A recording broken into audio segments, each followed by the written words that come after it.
വചനവായന 68-ാം ദിവസം. ധൂപപീഠം. ധൂപാർപ്പണത്തിനായി കരുവേല മരം കൊണ്ട് ഒരു ബലിപീഠം പണിയണം. അത് സമചതുരമായിരിക്കണം. നീളവും വീതിയും 1 മുഴം, ഉയരം 2 മുഴം. കൊമ്പുകൾ അതിനോടൊന്നായി ചേർന്നിരിക്കണം.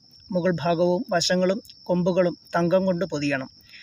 മുകൾ വശത്ത് ചുറ്റിലും സ്വർണം കൊണ്ടുള്ള അരികുപാളി പിടിപ്പിക്കണം. അതിനു കീഴെ 2 മൂലകളിലും ഓരോ സ്വർണ്ണ വളയം പിടിപ്പിക്കണം. മറുവശത്തും ഇപ്രകാരം ചെയ്യണം. അവ പീഠത്തെ വഹിക്കുവാനുള്ള തണ്ടുകൾ ഇടുന്നതിനാണ്. തണ്ടുകൾ കരുവേല മരം കൊണ്ടുണ്ടാക്കി സ്വർണം കൊണ്ട് പൊതിയണം. ഞാൻ നിന്നെ സന്ദർശിക്കുന്ന സ്ഥലമായ സാക്ഷ്യപേടകത്തിന് മുകളിലുള്ള കൃപാസനത്തിൻ്റെയും സാക്ഷ്യപേടകത്തെ മറയ്ക്കുന്ന തിരശ്ശീലയുടെയും മുൻപിൽ അത് സ്ഥാപിക്കണം. ഓരോ പ്രഭാതത്തിലും വിളക്കുകൾ ഒരുക്കുമ്പോൾ അഹറോൻ പീഠത്തിന്മേൽ പരിമളദ്രവ്യങ്ങൾ പുകയ്ക്കണം. സായാഹ്നത്തിൽ ദീപം കൊളുത്തുമ്പോഴും അവൻ അതിന്മേൽ പരിമളദ്രവ്യങ്ങൾ പുകയ്ക്കട്ടെ. തലമുറ തോറും എന്നേക്കും കർത്താവിൻ്റെ മുൻപിൽ ഈ ധൂപാർപ്പണം നടക്കണം. അവിശുദ്ധ ധൂപമോ ദഹനബലിയോ ധാന്യബലിയോ അതിന്മേൽ നീ അർപ്പിക്കരുത്. ദ്രാവക നൈവേദ്യവും ഒഴിക്കരുത്. പാപപരിഹാര ബലിയുടെ രക്തം കൊണ്ട് വർഷത്തിലൊരിക്കൽ അഹറോൻ അതിൻ്റെ കൊമ്പുകളിൽ പരിഹാര കർമ്മം അനുഷ്ഠിക്കണം. തലമുറ തോറും ഇപ്രകാരം ചെയ്യണം. ഇത് കർത്താവിന് അതിവിശുദ്ധമാണ്. കർത്താവ് മോശയോട് അരുൾ ചെയ്തു, ഇസ്രായേലിൽ ജനസംഖ്യ കണക്കെടുക്കുമ്പോൾ തങ്ങൾക്കിടയിൽ മഹാമാരി ഉണ്ടാകാതിരിക്കുവാൻ ഓരോരുത്തരും തങ്ങളുടെ ജീവന് വേണ്ടി കർത്താവിന് മോചനദ്രവ്യം കൊടുക്കണം. ജനസംഖ്യ കണക്കിൽ ഉൾപ്പെടുന്ന ഓരോ വ്യക്തിയും വിശുദ്ധ മന്ദിരത്തിൽ നിലവിലുള്ള കണക്കനുസരിച്ച് 1/2 ഷക്കൽ വീതം കർത്താവിന് കാണിക്കയായി കൊടുക്കണം. 1 ഷക്കൽ 20 ഗേര. ജനസംഖ്യ കണക്കിൽ ഉൾപ്പെടുന്ന 20 വയസ്സും അതിന്മേലും പ്രായമുള്ള ഓരോ വ്യക്തിയും ഈ കാണിക്ക കർത്താവിന് നൽകണം. പാപപരിഹാരത്തിനായി കർത്താവിന് ഈ കാണിക്ക നൽകുമ്പോൾ 1/2 ഷക്കൽ മാത്രമേ നൽകാവൂ. ധനികൻ കൂടുതലോ ദരിദ്രൻ കുറവോ കൊടുക്കുവാൻ പാടില്ല. ഇസ്രായേൽ ജനത്തിൽ നിന്ന് പാപപരിഹാര തുക സ്വീകരിച്ച് സമാഗമ കൂടാരത്തിലെ ശുശ്രൂഷയ്ക്ക് ഉപയോഗിക്കണം. അങ്ങനെ നിങ്ങൾക്ക് പാപപരിഹാരത്തിന് ഉതകും വിധം അത് ഇസ്രായേൽ ജനത്തെ കർത്താവിൻ്റെ സ്മരണയിൽ കൊണ്ടുവരും. കർത്താവ് മോശയോട് അരുൾ ചെയ്തു, ഓടുകൊണ്ട് ഒരു ക്ഷാളന പാത്രം നിർമ്മിക്കണം.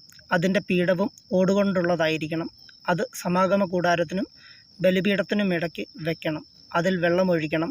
അഹറോനും പുത്രന്മാർക്കും കൈകാലുകൾ കഴുകുന്നതിന് വേണ്ടിയാണത്.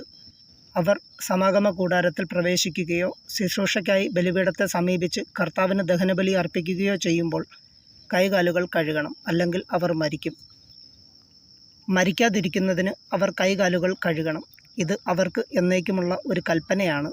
അവനും അവൻ്റെ സന്തതികൾക്കും തലമുറ തോറുമുള്ള കൽപ്പന. കർത്താവ് മോശയോട് അരുൾ ചെയ്തു, മികച്ച സുഗന്ധദ്രവ്യങ്ങൾ എടുക്കുക. വിശുദ്ധ മന്ദിരത്തിൽ നിലവിലിരിക്കുന്ന ഷക്കലിൻ്റെ കണക്കനുസരിച്ച് 500 ഷക്കൽ ശുദ്ധമായ മീറയും 250 ഷക്കൽ സുഗന്ധമുള്ള കറുവാപ്പട്ടയും 250 ഷക്കൽ സുഗന്ധ സസ്യവും 500 ഷക്കൽ അമരിപ്പട്ടയും 1 ഹിൻ ഒലിവെണ്ണയും എടുക്കുക. സുഗന്ധ തൈലങ്ങൾ നിർമ്മിക്കുന്ന വിദഗ്ധനെ പോലെ ഇവയെല്ലാം കൂട്ടിക്കലർത്തി ഒരു വിശുദ്ധ തൈലം ഉണ്ടാക്കണം. അത് വിശുദ്ധമായി അഭിഷേക തൈലമായിരിക്കും. സമാഗമ കൂടാരവും സാക്ഷ്യപേടകവും അതുകൊണ്ട് അഭിഷേകം ചെയ്യണം. മോശയും വിളക്കുകാലും അവയുടെ ഉപകരണങ്ങളും ധൂപപീഠവും ദഹന ബലിപീഠവും ഉപകരണങ്ങളും ക്ഷാളനപാത്രവും അതിൻ്റെ പീഠവും നീ അഭിഷേചിക്കണം. ഏറ്റവും പരിശുദ്ധമാകേണ്ടതിന് അവയെ നീ വിശുദ്ധീകരിക്കണം. അവയെ സ്പർശിക്കുന്നതെല്ലാം വിശുദ്ധമാകും. പുരോഹിതരായി എനിക്ക് ശുശ്രൂഷ ചെയ്യുവാൻ വേണ്ടി അഹറോനെയും പുത്രന്മാരെയും അഭിഷേകം ചെയ്യുകയും വേർതിരിച്ചു നിർത്തുകയും ചെയ്യുക. നീ ഇസ്രായേൽക്കാരോട് പറയണം, ഇത് തലമുറ തോറും എനിക്കായുള്ള അഭിഷേക തൈലമായിരിക്കും. ഇത് സാധാരണക്കാരുടെ മേൽ ഒഴിക്കരുത്. കൂട്ടുവസ്തുക്കൾ ഈ കണക്കിൽ ചേർത്ത് മറ്റൊരു തൈലം ഉണ്ടാക്കുകയും അരുത്. ഇത് വിശുദ്ധമാണ്. നീ ഇതിനെ വിശുദ്ധമായി കരുതണം. ആരെങ്കിലും ഇതുപോലൊരു ചേരുവ ഉണ്ടാക്കുകയോ സാധാരണക്കാരൻ്റെ മേൽ ഒഴിക്കുകയോ ചെയ്താൽ അവൻ തൻ്റെ ജനത്തിൽ നിന്ന് വിച്ഛേദിക്കപ്പെടണം.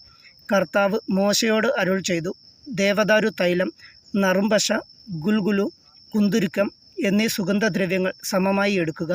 സുഗന്ധ തൈലം നിർമ്മിക്കുന്ന വിദഗ്ധനെ പോലെ ഇവയെല്ലാം കൂട്ടിക്കലർത്തി ഉപ്പും ചേർത്ത് ധൂപാർപ്പണത്തിനുള്ള വിശുദ്ധമായ സുഗന്ധദ്രവ്യമുണ്ടാക്കുക.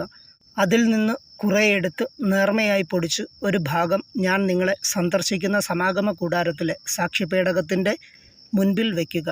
അതിനെ ഏറ്റവും പവിത്രമായി കരുതണം. നിങ്ങൾക്ക് വേണ്ടി ഈ ചേരുവ കണക്കനുസരിച്ച് സുഗന്ധദ്രവ്യം ഉണ്ടാക്കരുത്. കർത്താവിന് വിശുദ്ധമായ ഒന്നായി ഇതിനെ കരുതണം. പരിമളത്തിന് വേണ്ടി ആരെങ്കിലും അതുണ്ടാക്കിയാൽ അവൻ തൻ്റെ ജനത്തിൽ നിന്ന് വിച്ഛേദിക്കപ്പെടണം.